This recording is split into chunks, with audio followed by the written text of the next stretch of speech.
Okay, Sunday, October 15th, 2023, Lviv, Ukraine. So first I'd like to thank everybody for who made donations to our fundraiser for my brother-in-law. We got the optic. We spent $2,300. We got about $300 in donations. So it helped. It helped like 15%. 10-15%. It's every bit helps. You know, it's much appreciated. I'd like to say thank you to everybody. You know, the optic came in this morning, and yes, in Ukraine, the post office, this is like a Nova Poshta, which is like FedEx or UPS in America. They work Sundays here, so we were able to get it, inspect it, and then repackage it and send it to him. You know, so it'll reach there tomorrow. Believe it or not, this Nova Poshta is one thing in Ukraine that works really good. I think it's private. They have Ukr also, which actually works quite good too. It's not like it used to be. You know, you can get stuff sent here. Yeah, e-commerce is like picking up here. I can buy stuff online without even knowing Ukrainian. So it's pretty cool, like how I can get by here. You know, I mean, yes, you can right click and, you know, translate the page using Chrome, and you know, you can spend all your money on electronic gadgets. You know, like, yeah, I don't know, I've gotten into this you know, filmmaking thing. You know, I bought the GoPro, I bought this selfie stick, Ulanzi selfie stick for my phone. Yeah. Now I'm not sure if I can take the selfie sticks on the plane. I have to check that out. I'd hate to have to buy all this stuff in America again, because I wanted to bring this stuff, and I'm going to Virginia Beach in 2 weeks, see my mom and everything, do some shopping for the baby. You know, there's just so much more stuff you can buy in America off of Amazon, and it arrives on your doorstep the next day. It's really it's really amazing, you know. So I'll just go and hang out there and get a whole bunch of baby clothes and come back. That's really the plan, and then make some visits and everything, and then get ready for this next stage in life. So yeah, that's all that's been going on here. As far as like I don't know, like what's gone on in the last week is this whole Israel-Palestine thing, and it's raised a lot of discussion, right, about how Israel should respond. And you know, my view is like, you know, being a Western civilized country, they've got to respond surgically. They've got to make sure that they don't hit civilians, at least not intentionally. You know, I mean, and prevent everything they can from accidental collateral damage, or yeah, collateral damage is the word I was looking for. You know, because it's very important that Western countries live to a higher standard, as much as you know, you'd like to hit back and everything. And that was something like Bush after 9/11 was very good. You know, he made a distinction between terrorists and regular everyday Muslims. You know, that so there wasn't this backlash against Muslims in America, you know, which would have created a whole nother set of problems. What people fail to understand is like the Islamic world is growing. It's growing very fast, and what you don't want to do is grow up people who turn into terrorists. You know, so if they can see these good examples from the West, then, you know, it's less problems for us in the future. And you know, many of them understand. I mean, I saw videos of like Muslim Israeli soldiers, you know, fighting with the IDF. You know, they understand this. You know, a lot of the ones who've gotten the right message that, you know, the Western countries mean well, and you can have your religion, and, you know, you can have prosperity, because life is pretty tough in some of those countries like Iran and everything. But they own the media over there, you know. So we have to make sure our message is strong and consistent, that, you know, we're going after the perpetrators, you know, going after those who did it, and not just everybody, not just go carpet bombing, you know, and everything. So it looks like Israel took the advice of the U.S. There was some news that the U.S. was giving advice, and different groups like the Norwegians we're also, asking to do things surgically. So it looks like we'll get this surgical response. I mean, my view is like, I don't think this is going to escalate. I don't think the Iranians talk a lot. They're talking about, don't do this, don't go and invade Gaza and all this stuff, but Iran is notorious just for, talking BS all the time. They really cannot project power. They don't have this. They can fund like terrorists and everything, but that cat is out of the bag. Everyone knows now, everyone's watching them. And, they can supply some cheap drones to Russia, and things like that, but they don't have like a force projection ability. And certainly I think, any aid they would give to Hamas or Hezbollah, I'm sure the Western countries are listening in. They've got they're on the same channel, listening to everything they're saying, so they would see it coming. It's I really actually have faith in the Israeli army in that way, that they can execute a pretty good and quite lethal response to the perpetrators.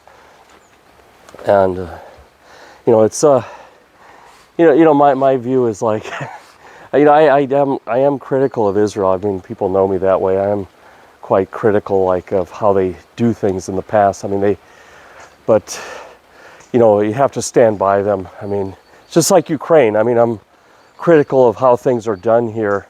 There's a fair amount of sloppiness and corruption and, lack of transparency, but you have to stand by them because, there is a chance that they will change. Actually, there's not a chance, they are changing to line up with European standards, American standards, and in I think 50 years, this will be just another European country, just another boring European country. Coffee shops and institutions and university and a job, good jobs, good medical care system. It'd be like living in Norway. I mean, Poland has already become like that, and since 1991, Poland has just become, it went from like a bunch of bandits rolling around. When I went to Poland in the early 90s, it was like all these bandit guys wearing black leather jackets rolling around in Toyota Land Cruisers, all with crew cuts, looking like they wanted to rob somebody, and you couldn't go out at night, and now Poland is, if you were from another planet, it would be very hard to tell Poland from Sweden. It's really hard to tell those countries apart from a distance. It's but yeah. So I think Ukraine will go that way over the long run. And the reason why I feel this way, there's this Russia's making another push, but I think Russia has to be careful. They're leaning on the Chinese, leaning on the Iranians. They never got along well with those countries before. They never were like allies. Russia took land from the Chinese when it was the USSR, and China hasn't forgotten that. And there are maps, like I saw some drawings and everything. I saw a YouTube about this, that the Chinese are drawing their maps to include some of that Russian territory that was once China. So, and Iran too. Iran always regarded the USSR and the Russians as infidels and non-believers and all this, the mullahs and everything. They actually, I heard a story, in 79, they were going to go for the Russian embassy. And, they were just mad at everybody. The fundamentalists were mad at everybody. But the American embassy was closer or on the way, and they decided to take over the American embassy, but they actually had a plan to take over the Soviet embassy. And instead they went for the American one. I don't know if that's just a story or that's really what happened. But I understand they were mad at everybody back then. The Iranians, they were the fundamentalists, Ayatollah Khomeini's people. They really wanted to, show the world. Everyone was mad about the Shah, the Shah of Iran. He was living quite a flamboyant lifestyle. And then he ran away to the West for cancer treatment, and they wanted him back. So I don't know that entire story, but so Russia has a lot to worry about. These are not like allies like the U.S. has. The U.S. has like England, Poland, you know, Scandinavian countries, Finland, Canada, you know, these are different kind of allies than having an alliance with China and Iran, and you know, North Korea is really just China's puppet. I mean, North Korea is just propped up by the Chinese to keep a barrier, you know, between them and America. You know, South Korea is basically, you know, an extension of the U.S. military, you know, on their border, and that's why they propped up North Korea and supported North Korea in the Korean War, because they didn't want the U.S. right on their doorstep. And probably the Russians too. It's quite, if you go all the way to the top of North Korea, you're very close to Vladivostok and all of this Far East Russian major cities. And then Japan is on the other side. So there are a lot of pressure points there. And so, I mean, I don't think this Chinese help is going to come for free, and I think the Russians know that. And I think they are, if they were smart, they're not, so far they haven't been that smart. Their command and communications and all of this, they need to brace for that, you know, because the Chinese can just come in now that the Russians are quite open, you know, quite exposed. But I imagine they have some forces there tied up. They probably worry about this because there is a lot of history. You know, those peoples have been, you know, adjacent to each other for a better part of 500 or 600 years, and, you know, rivalries and everything, you know, golden hordes, all of this stuff is like, goes way back. Much older than the U.S. history, that's for sure. I'll put this out more and see. It's too far out. So,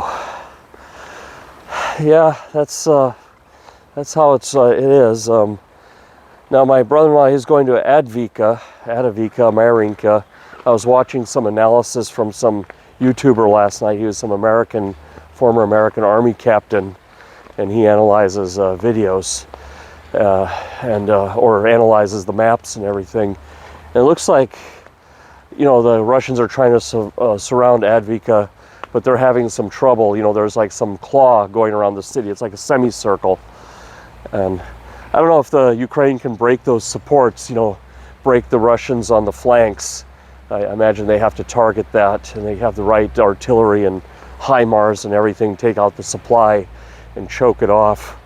You know, I guess the idea, the way the Ukrainians are fighting is, you know, hit stuff on the back, and then it dries up on the front instead of fighting directly on the front. I mean, they are holding on the front lines, but you got to keep hitting on the back so that the flow of ammunition, flow of fuel, flow of food is disrupted. You know, it's like a siege technique.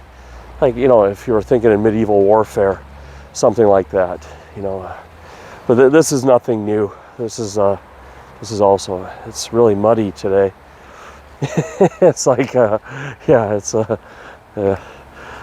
like this selfie stick because you can get a view. You know, this is just behind my apartment complex, and like I say, I like to wander down the railroad tracks. You know, you can't do this in Europe. You can't even do this in America that much anymore either. I know in Norway, any railroad tracks are completely fenced off. I think some places they're open so the elk and stuff can cross, but mostly if it's around a civilian area, it's going to be fenced off. Yeah, interesting and true. So, yeah, what else going on here?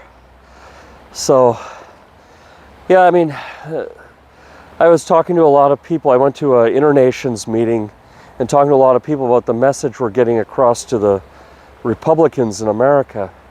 You know, it seems like a lot of this memes and posts and everything are preaching to the choir, people who already are supporting Ukraine. And, you know, I see a post, okay, great, I like it, I agree, fine. But is that really doing the job? We need to reach people who don't like Ukraine and convince them to support Ukraine.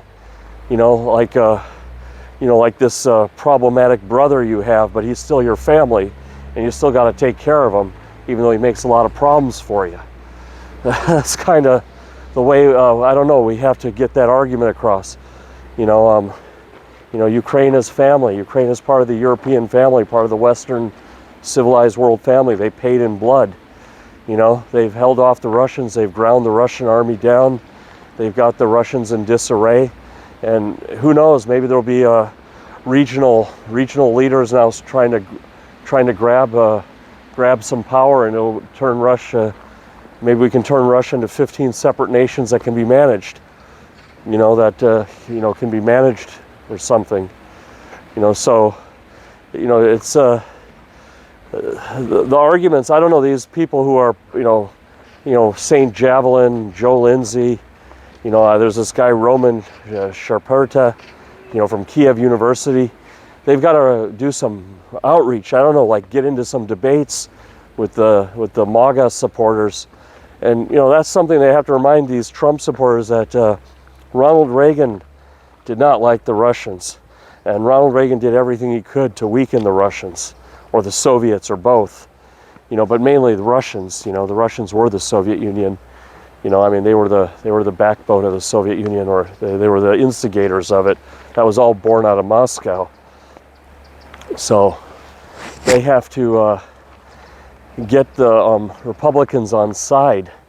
They have to give some convincing arguments and get in debates. I think debates would help, point by point, discredit, their assertions on why we shouldn't support Ukraine. They have to discredit that.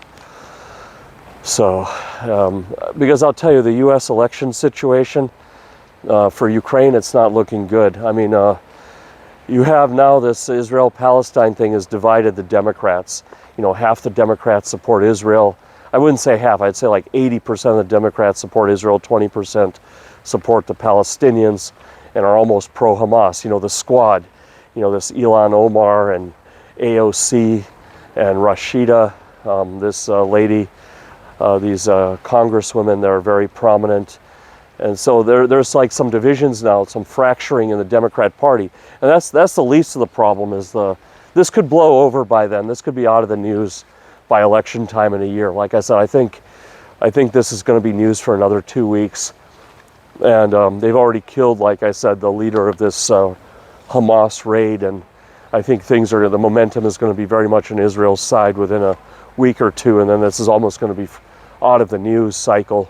So, but the other bigger problem for the Democrats is RFK Jr. running as an independent. I don't know, many of you I think who watch this are around my age, like 50, so you know who the Kennedys were, you know who JFK was, and I think most Americans, I hope young people know who John F. Kennedy was. Well, RFK Jr. Robert F. Kennedy, was the brother of John F. Kennedy. And he was a U.S. Attorney General. And so John F. Kennedy was a president. Robert F. Kennedy was going to run for president. He was assassinated. And then they had some sons, right? So John F. Kennedy's son, JFK Jr., died in a plane crash. He was being groomed to be president of the U.S. He probably would have won. I'm not sure if it was during Obama's time or Clinton's time when that plane crash happened. I just remember that it was a big blow. JFK Jr. Let's see, he was born in the 60s. So in the 2000s. So I think it was right around the Obama time. So Obama was it would have been JFK Jr. instead of Barack Obama. I think would have been the president. So I think during the Clinton time it was a bit too early for him. So anyway. This is RFK Jr., the son of Robert F. Kennedy, the cousin of JFK Jr., and the nephew of John F. Kennedy. So he's a Kennedy. So he already has a brand. This is like an iconic American family. The whole Air Force One was designed by JFK, JFK's wife. Jackie Kennedy Onassis, or Jackie Onassis Kennedy. She married after to a Greek billionaire. That's how she got that Onassis name. But she came up with the whole design scheme of Air Force One, this blue colors. So very, very iconic family. They're regarded mostly as good people. John F. Kennedy was very progressive and patriotic. He was a naval officer, but he wanted to bring America into the 21st century in terms of, government services, systems, healthcare, fairness, all this stuff. He was a supporter of Martin Luther King, all this kind of stuff. JFK was like really trying to take America forward socially. And then, he was assassinated in Dallas, Texas by Lee Harvey Oswald. So this is the same thing, right? So a guy like RFK Jr. running as an independent, just by his name alone, can probably take 20% of the Democrat votes. Now, I was reading some people were saying, oh, he'll take votes equally from Trump and from Biden. I don't think so. He's going to be more of a detriment to the Democrats than he would to the Republicans. He's going to be like Ralph Nader was to Al Gore, or the way Ross Perot was to George Bush Sr. You know, Ross Perot ran as an independent to the detriment of Bush Sr., and Bill Clinton got elected. You know, I was really happy about that. I like Bill Clinton. So it's the same kind of thing. Your enemy's enemy is your friend. So the Republicans couldn't be happier. You know, it's like they were really hoping Bernie Sanders would have ran as an independent, you know, type of thing. You know, it's the same thing, because the third-party people, they can't win, but they can take enough votes to affect the opposite outcome, you know, that the same party is hoping for. So this is something Ukrainians got to understand. American politics is directly impacts Ukraine, you know, and Ukraine has got to get these conservatives, these MAGA people on side, because yes, they have a lot of Republican support. There's a lot of Republicans who don't like Trump, but as soon as Trump wins, they're going to line up behind him, you know, to save their own necks, you know, because that voting base, you know, Trump's celebrity is just gonna, you know, is gonna exponentially propagate, and Ukraine has got to get Donald Trump on their side. You know, this is really Trump's only worry is not another candidate. You know, I mean, it's really not another candidate. It's him staying out of jail, you know, or being disqualified by the Supreme Court. You know, this is sad. You know, he doesn't have to worry about Joe Biden. He definitely doesn't have to worry about Gavin Newsom or Kamala Harris or any of these other people who are running high in the sports betting. You know, the sports betting has Trump like, I think, I saw it like his odds were like plus 175. Joe Biden was plus 200. So they're still neck and neck in the betting parlors. But then, you know, if RFK Jr., he's like in the top 5. If he's going to pick off like, you know, 1 in 5 Democrat voters, or even 1 in 10, it would only have to even be 10% or even a few percent. He could even pick off 1% of the overall voting population, like the way Ralph Nader did. Trump is in, you know, because the way the Electoral College works is if you win 51% of the state, you get all of the electoral votes. That's how it works for most states, that you get all of the votes if you just win 51% of that state. So it's a pretty precarious situation, you know, for Biden and company, and they're not yielding to find some better, younger person to put in his place, because, you know, I mean, every time the guy talks, he makes some really bad mistakes, like this thing with LL Cool J, and, you know, it's just, I mean, hopefully that's all forgotten in the next 8 months, 8 to 12 months, when the, you know, yeah, we're only like a year from the, I think in a previous video I was saying 16 months, it's actually just a year. I mean, in less than 13 months is voting day in the U.S., so, I mean, if the Democrats aren't going to change their strategy, so Ukraine's got to change their marketing and start getting these hard right people on their side, making them realize that supporting Ukraine is supporting Western democracy and supporting freedom, and, you know, appeasing Russia is just like appeasing Iran or appeasing Hamas or appeasing Al Qaeda. They have to make those arguments, and I mean, you know, and whenever you talk to these, like, you know, pro-Ukrainian bloggers, and you give them some constructive criticism, they all call you a Russian collaborator. It's like maybe they're the Russian collaborators because they don't want to hear anything. They just want to keep doing the same thing over and over again, you know. And it's like the more they make messages, it seems like the more support they lose, you know. So I'm a little bit teed off at those bloggers, to be honest with you. You know, I want them, because I don't have this reach, I don't have this influence. They do, to go and reach out to these hard right people and get them on side. You know, they're just preaching to the choir. That's easy. You know, being a preacher at a church, That's easy. Everyone comes in and they're ready to listen to you, and anything you say is gospel. But the hard work is like going to people that don't like you and getting them to like you. You know, but you tell this to these people, then suddenly you're like a Russian collaborator. Everything, you're a Russian collaborator, you're a Russision collaborator, you know, you're a Russian propagandist. You know, far from it. We want Ukraine to win, but to win, they got to change. They got to change some of the way they do some things around here. You know, because if they keep doing what they're doing, and you know, Trump gets elected with this current view of Ukraine, the way people look and think about Ukraine, it's. You know, I mean, I would project we would get like Ron DeSantis, he wants a ceasefire without NATO. That would suck. That would really be bad. So, you know, they need to get on side with the MAGA people and convince them that this hard-earned American money is being spent properly, that there's going to be audit for it, and I think they're already setting up audit. They've heard that criticism loud and clear. You know, when Zelensky was, you know, he was just shunned. You know, he couldn't make his speech to Congress because those Republicans wouldn't have it. But at least they're going to get the audit in place. But he's got to do a little bit more hard work here.